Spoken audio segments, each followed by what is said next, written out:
Would you believe that this guy and this guy are the same person?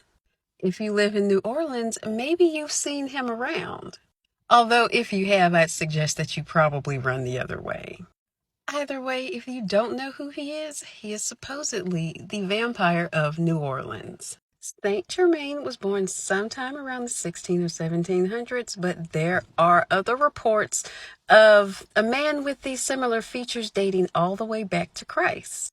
This man was a close acquaintance of figures such as Voltaire, Catherine the Great, Marie Antoinette, King Louis, Casanova, and so much more.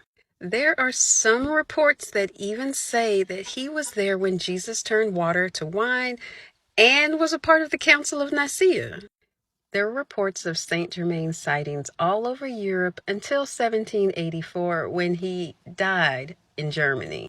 But in 1793, he was seen in the crowd at the beheading of Marie Antoinette, which would have made him about 100 if that were true.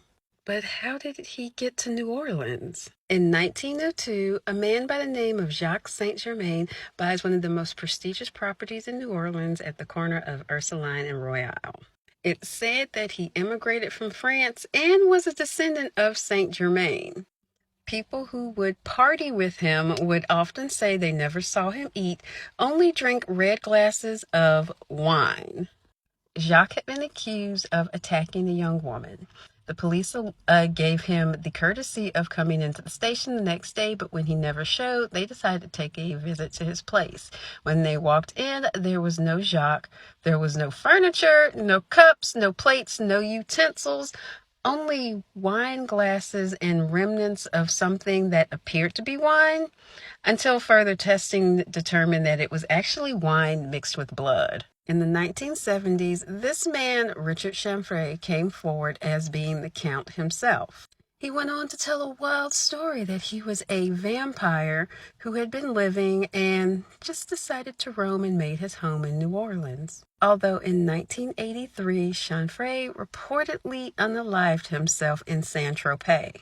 Although if you're in New Orleans, there are sightings of a man named Jack likes to harass tourists from time to time and play tricks on them. And he kind of looks like Chanfray and Jacques and the Count.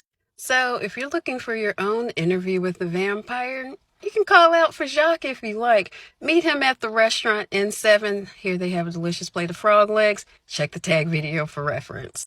Either way, this is a crazy story because this dude is really giving Lestat vibes. And Rice, what you know, girl?